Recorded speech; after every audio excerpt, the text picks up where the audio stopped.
हो गई। अब तीसरे पक्ष में आता हूँ, उसको जल्दी से खत्म करूंगा। वो अरुणा जी की बात है कि कुछ कविताएं छोटी छोटी, बार बार लिखा, लिख लिख कर मिटाया,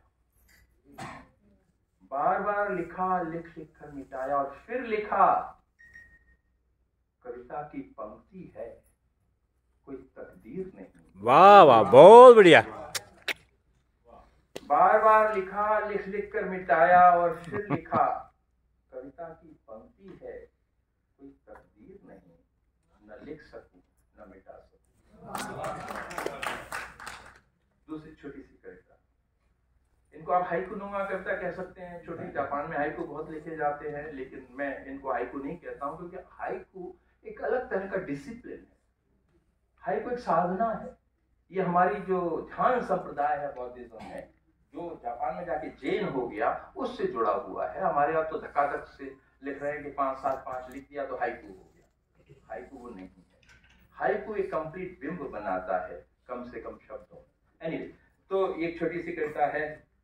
जब से लिखा तेरी वेणी में झूमता है गजरा बेला का, जब से लिखा तेरी बेड़ी में झूमता है गजरा बेला का, मेरी डायरी महकने लगी। तीसरा बहुत ही छोटी है, 3 लाइन की। मुझे जो यूनिवर्सिटी ने घर दिया था, एक दिन अचानक मैंने जब खिड़की के पर्दे हटाए, देखा रात को हिमपात हुआ है। मेरे जीवन में मैंने पहली बार हिमपात देखा। और मेरे बगीचे के अंदर जो एक पेड़ था, जो मैं रोजाना देखता था, पतझड़ में बिल्कुल जो है सारे पत्ते झड़ गए हैं, नंग धड़ंग खड़ा हुआ है। अचानक मैंने देखा वो तो पूरा सफेद हो गया, बर्फ उसके ऊपर आ गई है, उसकी हर शाख सफेद हो गई है। तो मैंने उस बिंबु को लेकर छोटी सी कविता लिखी थी। दिगंबर वृक्ष,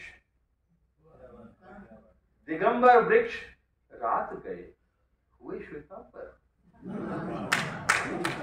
दिगंबर वृक्ष रात गए हुए श्वेतांबर। अब दिगंबर और श्वेतांबर जैन संप्रदाय में मिलता है, लेकिन आपको ऐसे न जाने कितने लोग मिलेंगे जो मौसम ये है तो ऐसे होगा, मौसम बदला तो वैसे होगा। तो ये अवसरवादी, इसका शीर्षक मैंने दिया था। ये 3 लाइन की कविता है। और अंत में वो कविता जिसकी चिंता खड़से साहब से जुड़ी हुई है, नई पीढ़ी के साथ जुड़ी हुई है, पुरानी पीढ़ी के लोगों के साथ जुड़ी हुई है। और वो ये, यह तो होना ही था, आज नहीं कल नहीं तो परसों, टूटना ही तुम्हारे शब्दों को टूट गए। ये तो होना ही था, आज नहीं कल नहीं तो परसों, टूटना ही था तुम्हारे शब्दों के महलों को टूट गए। घुन लगी रंगीन गुड़िया सरीखे हो गए थे तुम्हारे शब्द, घुन लगी रंगीन गुड़िया सरीखे हो गए थे तुम्हारे शब्द। मैंने तो छुआ भर था कि ढह गए, मैंने तो छुआ भर था कि ढह गए।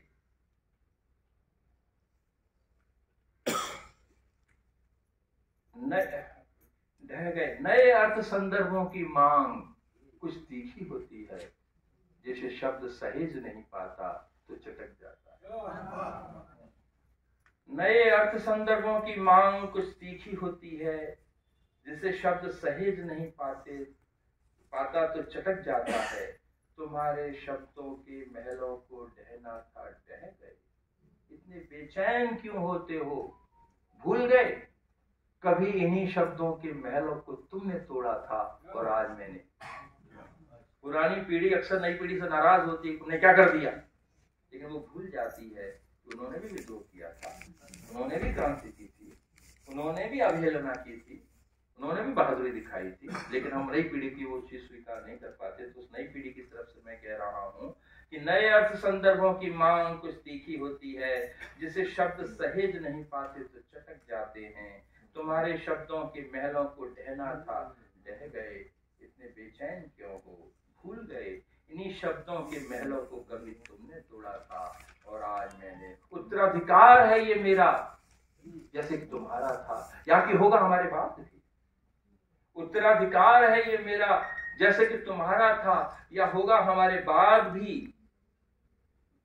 शब्दों के महलों की सार्थकता उनके ढह जाने में है। शब्दों के महलों की सार्थकता उनके ढह जाने में है। ये सत्य मैंने जाना है।